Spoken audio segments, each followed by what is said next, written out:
Everyone, welcome back classes bye Saroj ma'am. आज का हमारा टॉपिक रहेगा हिंदी का संधि, संधि विच्छेद, परिभाषाएं, उसके प्रकार और उदाहरण। आज मैं आपको कंप्लीट संधि के बारे में डिटेल में बताएंगे। चलिए स्टार्ट करते हैं आज का टॉपिक। संधि किसे कहते हैं? देखिए, संधि क्या है? संधि दो शब्दों से मिलकर बना होता है सम प्लस में धी, सम प्लस में धी, जिसका अर्थ होता है मिलना। हमारी हिंदी भाषा में संधि के द्वारा पूरे शब्दों के लिखने की परंपरा नहीं है, लेकिन संस्कृत में संधि के बिना कोई काम नहीं होता है। संस्कृत के व्याकरण की परंपरा बहुत पुरानी है। संस्कृत भाषा को अच्छी तरह जानने के लिए व्याकरण को पढ़ना बहुत जरूरी है। शब्द रचना पे भी संधियाँ काम करती हैं। अब देखिए, संधि होती क्या है उसको थोड़ा सा डिटेल में देख लीजिए कि संधि किसे कहते हैं। जब दो शब्द मिलते हैं तो पहले शब्द की अंतिम ध्वनि और दूसरे शब्द की पहली ध्वनि आपस में मिलकर जो परिवर्तन लाती हैं उसे हम क्या कहेंगे? संधि कहेंगे। अर्थात संधि किए हुए शब्दों को अलग अलग करके पहले की तरह ही करना ही संधि विच्छेद कहलाता है। या फिर जब दो शब्द आपस में मिलकर तीसरा शब्द बनता है, तब जब जो परिवर्तन होता है उसे हम क्या कहेंगे? संधि कहेंगे। ठीक है। जैसे देखिए, एग्जाम्पल से आप क्या कहोगे कि एग्जाम्पल है हिमालय। हिमालय को आप क्या करोगे? तोड़ दोगे। जैसे हमें मिला हिम प्लस में आलय। ठीक है, हिम प्लस आलय, अगर मैं दोनों को संधि कर दूँ तो ये क्या बन जाएगा मेरे पास? हिमालय। सत प्लस में आनंद, क्या बन गया? सत्तानंद, सदानंद। ठीक है ना। तो ये क्या है? ये जो दो शब्द हैं उनको जब मैंने मिलाया तो एक तीसरा शब्द मिल गया, तो कुछ परिवर्तन हुआ। तो यहाँ से जो ये परिवर्तन हुआ उसी को ही हम क्या कहेंगे? संधि कहेंगे। अब संधि के प्रकार देख लीजिए। संधि के 3 प्रकार हैं: स्वर संधि, व्यंजन संधि और विसर्ग संधि। अब इन्हीं को ही डिटेल में पढ़ेंगे कि स्वर संधि क्या होती है, व्यंजन संधि क्या होती है, विसर्ग संधि क्या होती है। इनके भी अलग अलग टाइप हैं, उनके बारे में जानेंगे। देखिए, स्वर संधि क्या होती है, देखिएगा। जब स्वर के साथ स्वर का मेल होता है और जब जो परिवर्तन होता है उसे हम स्वर संधि कहते हैं। ठीक है, उसे हम क्या कहते हैं? स्वर संधि कहते हैं। हिंदी में स्वरों की संख्या 11 होती है, बाकी के अक्षर व्यंजन होते हैं। जब दो स्वर मिलते हैं तब उससे जो तीसरा स्वर बनता है उसे हम स्वर संधि कहते हैं। जैसे देखिए, विद्या प्लस आलय, इसमें भी देखो आ की मात्रा है, यहाँ पे भी आ की मात्रा है। विद्यालय, विद्या प्लस में आलय, आ प्लस आ क्या बनता है? आ प्लस आ हमारा आ बनता है। ठीक है, तो यहाँ से क्या बन जाएगा? और ए प्लस आ भी क्या बन जाता है? आ बन जाता है। ठीक है, आगे आएगा उसको अच्छे से कवर करेंगे।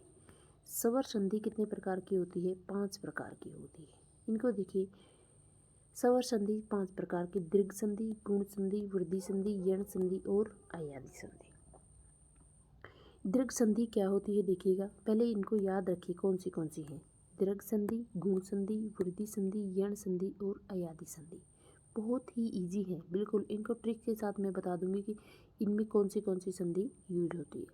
सबसे पहले देखिए, दीर्घ संधि कौन सी होती है, पहले एक बार डिटेल में देख लीजिए, बाद में शॉर्ट ट्रिक पे चलेंगे। देखिए, जब ए आ के साथ ए आ हो तो आ बनता है। देखिए, ये क्या कहना चाहता है? ए प्लस ए क्या बन जाता है? आ बन जाता है। ए प्लस आ क्या बन जाता है? आ बन जाता है। और आ प्लस ए भी क्या बन जाता है? देखिए, ए प्लस ए आ बन जाएगा, ए प्लस आ बन जाएगा, आ प्लस ए आ बन जाएगा, और आ प्लस आ भी क्या बन जाएगा? आ ही बन जाएगा। ठीक है, तो इनके साथ जब जोड़ा बनाएंगे तो ये आ ही बनेगा। क्लियर। नेक्स्ट देखिए, जब ई के साथ ई बनता है, देखिए छोटी ई के साथ मिलेगी तो बड़ी ही बनेगी। जब छोटी ई बड़ी ई के साथ मिलेगी तो बड़ी ई बनेगी। बड़ी ई छोटी ई के साथ बनेगी तब भी बड़ी ई बनेगी, और बड़ी ई के साथ बनेगी तब भी बड़ी ई ही बनेगी। ठीक है, ऐसे ही ऊ है। ऊ के छोटा ऊ के साथ मिलेगा तो बड़ा ऊ बन जाएगा। छोटा ऊ बड़े ऊ के साथ बनेगा तब भी बड़ा ऊ बन जाएगा। बड़ा ऊ छोटे ऊ के साथ मिलेगा तो भी बड़ा ऊ ही बनेगा। एंड बड़ा ऊ के साथ बनेगा तो बड़ा ऊ ही बनेगा। अर्थात एक स्वर्ण दीर्घ मतलब अंत प्रत्याहार के बाद अगर स्वर्ण हो तो दो मिलकर दीर्घ बन जाते हैं। ठीक है, दूसरे शब्दों में हम कहें तो देखिए, सुजातीय स्वर आपस में मिलते हैं तो स्वर बनते हैं, जिसे सुजातीय दीर्घ स्वर भी कहते हैं। इसी स्वर संधि को दीर्घ संधि कहते हैं। इसे ह्रस्व संधि भी कहा जाता है। जैसे देखिए, धर्म प्लस में अर्थ, यहाँ पे ए है, यहाँ पे भी ए है, तो क्या बन गया? धर्मार्थ। क्या बन गया हमारे पास? धर्मार्थ। पुस्तक, कै के साथ एक है आ, पुस्तकालय। ठीक है। विद्या प्लस अर्थी तो विद्यार्थी। रवि प्लस इंदर, रविंदर। ठीक है। यहाँ पे देखिए, यहाँ पे ये ऐसे आएगा रविंदर, ये रविंदर ऐसे आएगा। ठीक है। गिरी प्लस इस, बड़ी ई गिरीश। ठीक है। नेक्स्ट है मुनि प्लस इस, मुनि प्लस इस, मुनीस। मुनि प्लस इंदर, मुनिंदर। भानु प्लस उदय, भानुदय। देखो बड़ा ऊ बन गया ना। यहाँ पे वधु प्लस ऊर्जा, वधूर्जा। विधु प्लस उदय, विधुदय। भू प्लस अर्जित, भूर्जित। अब एक बात ध्यान दो, अब ट्रिक देखते हैं कि जब दीर्घ संधि आएगी तो यहाँ पे आ मिलेगा, यहाँ पे या बड़ी ई की मात्रा मिल जाएगी, बड़े ऊ की मात्रा मिलेगी। मतलब जब तोड़ोगे, जब आपके पास एग्जाम्पल में बड़ा ऊ हो, है ना, यहाँ पे क्या कर दोगे? बड़ा ऊ, एक मिनट, या तो बड़ी ई, जब बीच में, और तोड़ना कहाँ से है? बीच से ही तोड़ना है। जहाँ पे आपके बड़ी ई की मात्रा दिख रही है, बड़ा ऊ की मात्रा दिख रही है, आ की मात्रा दिख रही है, वहीं से ही आपको तोड़ना है। ठीक है। तो यहाँ पे देखिए, मुनीस बड़ी ई है, ग्रीस बड़ी ई है, रविंद्र बड़ी ई की मात्रा आएगी। भानुदय बड़े ऊ की मात्रा है।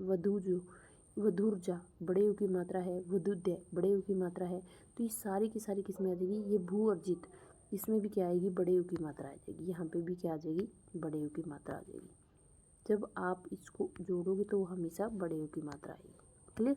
समझ में आ गया होगा। गुण संधि में क्या होता है? देखिए, गुण संधि में सबसे इजी ट्रिक मैं बताती हूँ। देखिए, इन सबको छोड़ो, जब आपके पास ए की मात्रा दिख जाए या फिर ओ की मात्रा दिख जाए, वहाँ पे आपको हमेशा गुण संधि ही दिखाई देगी। जैसे देखो, नर प्लस इंदर, नरेंद्र, ए की मात्रा है। सुर प्लस इंदर, सुरेंद्र, ए की मात्रा है। ज्ञान प्लस उपदेश, ज्ञानोपदेश, ओ की मात्रा है। यहाँ पे ए की मात्रा है और वहीं से ही तोड़ना है। देव ऋषि, देव प्लस ऋषि। ठीक है। यहाँ पे क्या आ जाएगा आपके पास? सर्वेक्षण, ए की मात्रा है, तो ये सारे की सारी किस में आ जाएंगे? जहाँ पे ए की मात्रा आपको दिखाई देगी। अब देखिए, यहाँ पे ए प्लस आ के साथ ई ओ हो, देखो ए के साथ में क्या मिला दूँ? ई मिला दूँ, तो क्या बन जाएगा? ए बन जाएगा। ए के साथ बड़ी ई मिल जाएगी तभी ए बन जाएगा। आ के साथ ई मिल जाएगी तब भी ए मिल जाएगा, और आ के साथ बड़ी ई मिल जाएगी तब भी ए मिल जाएगा। ए के साथ ऊ मिलेगा तो ओ बन जाएगा, ओ। तो देखो यहाँ पे क्या बन जाएगा? आ के साथ छोटा हो, बड़ा हो तो ओ ही बनेगा। क्लियर? ए के साथ री मिलता है तो अर बन जाता है, अर। ठीक है। ए आ के साथ क्या बन जाएगा? री में अगर मिल गया तो क्या बन जाएगा? अर मिल जाएगा। बस आपको इतना ध्यान रखना है कि जहाँ पे ए की मात्रा हो, ओ की मात्रा हो, तो वहाँ पे क्या बन जाती है? आपकी गुण संधि हो जाती है। देखिए यहाँ पे देखो, अर, देव ऋषि, देवर ऋषि, तो यहाँ पे अर की साउंड आ रही है ना, तो आपके पास क्या आ जाएगा? ये आपकी दीर्घ संधि, गुण संधि हो जाएगी। क्लियर? उम्मीद है समझ में आ गया होगा। देखो यहाँ पे देखिए, ये क्या है? ज्ञान, ए की मात्रा है, ऊ प्लस में ऊ, तो क्या बन गया आपके पास? ए और ऊ क्या बना रहे? ओ नहीं बना रहे, ज्ञानोपदेश। ये तो समझाने के लिए था कि वो क्या ट्रिक अगर देखते ही याद रखनी है, तो जहाँ पे आपको ए की मात्रा दिख जाए और ओ की मात्रा दिख जाए, वहाँ पे आपको क्या लगानी है? गुण संधि। जहाँ पे बड़ी ई की मात्रा दिख जाए और क्या दिख जाए? बड़े ऊ की मात्रा दिख जाए, है ना, तो वहाँ पे आपको क्या लगानी है? दीर्घ संधि लगानी है। आ की मात्रा जहाँ से आप तोड़ते हो वहीं से। अब आती है वृद्धि संधि। वृद्धि संधि में क्या देख, सबसे वृद्धि संधि में क्या होगा? आपको या तो ये दिखेगा, आई की मात्रा दिखाई देगी या फिर औ की मात्रा दिखाई देगी। बस इतना ध्यान रखना है। या तो क्या दिखाई देगी? आई की मात्रा दिखाई देगी या औ की मात्रा दिखाई देगी। तो ये क्या हो जाएगी? आपको वृद्धि संधि होगी। ये तो था देखते ही। अब बात करते हैं ट्रिक डिटेल की। ए के साथ ए मिल जाए या फिर ए के साथ आई मिल जाए, आ के साथ ए मिल जाए, आ के साथ आई मिल जाए, तो आई बनता है। ए के साथ ओ या औ मिल जाए ये आ के साथ ओ और औ मिल जाए तो औ मिलता है, तो वहाँ पे वृद्धि संधि आएगी। सिर्फ 2 ही हैं इसमें, याद रख लोगे आप। देखो मत प्लस एकता डबल है, मतलब 2 मात्रा है ना। देखो ये मात्रा जरूर मिलेगी, ये भी ये भी ये भी ये भी, देखो सभी तो है, या फिर ये मात्रा मिल जाएगी। क्लियर। तो ये क्या आ जाएगी आपके पास, वृद्धि संधि हो जाएगी। क्लियर। अब आती है यण संधि। यण संधि में क्या आता है, देखो अब आपको यण संधि में आपको एक अच्छा सा तरीका बताती हूँ। या तो आधा वर्ड मिलेगा आपको, यण संधि में आधा वर्ड जरूर मिलेगा। देखो इति प्लस आदि, तय मिल गया आधा, या फिर ये वाला रय मिलेगा, ये ध्यान रखना है। जहाँ से आप तोड़ते हो वहाँ पे ये रय मिलेगा, या फिर ये आधा तय मिल गया, आधा नय मिल गया, आधा कै मिल गया, मतलब आधा अक्षर मिलेगा आपको। ठीक है, ये तो थी ट्रिक। देखते ही क्या था आपका यण संधि। देखिए यहाँ पे ये क्या कहना चाहता है कि ई और बड़ी ई के साथ अन्य कोई स्वर हो तो यह बन जाता है, और ऊ और औ के साथ अन्य कोई स्वर हो तो वह बन जाता है। जब री के साथ कोई अन्य स्वर आता है तो रे बन जाता है। यण संधि के 3 प्रकार होते हैं। देखिए इन सब के चक्कर में मत पड़ो तुम, क्योंकि तुम भूल जाओगे इसमें। सिर्फ इतना याद रखना है, यण संधि में आपको आधा अक्षर मिलेगा। एक बार फिर से रिवाइज कराऊंगी तब अच्छे से समझ में आ जाएगा। फिर आता है अयादि संधि। अयादि संधि में आपके पास क्या होगा, देखिए अयादि संधि में ए ऐ ओ औ के साथ कोई अन्य स्वर हो तो ऐ बन जाता है, ऐ। अच्छा, अयादि संधि की एक अच्छी ट्रिक बताती हूँ। जिस अक्षर में आपके साथ ऐ आ जाए, आय आ जाए, आई औ आ जाए, या फिर आओ आ जाए, ऐसे शब्द अगर जहाँ पे भी दिख जाए वो आपकी क्या हो जाएंगी, अयादि संधि आ जाती है। ठीक है, इन चक्करों में मत पड़ो ये क्या है। ठीक है, या ये याद नहीं होंगे आपको याद रखना है क्या, जिन वर्ड को आप तोड़ते हो, क्या आई आ जाए, आओ आ जाए, आओ आ जाए, तो देखो नयन, नाविक, आओ आ गया ना, भोवन, आओ अन आ गया तो भवन, पवित्र। तो यहाँ पे जिन शब्दों में आपको दिखाई दे आई आओ और ऐ और आओ, तो आप क्या करोगे, वो आपकी अयादि संधि हो जाती है। ठीक है, चलिए एक बार फिर से रिपीट कर लेते हैं कि संधि क्या होती है। संधि क्या होती है, देखिए संधि 2 शब्दों को मिलकर जो तीसरा शब्द बनता है, ठीक है, उसे हम क्या कहेंगे, संधि कहेंगे।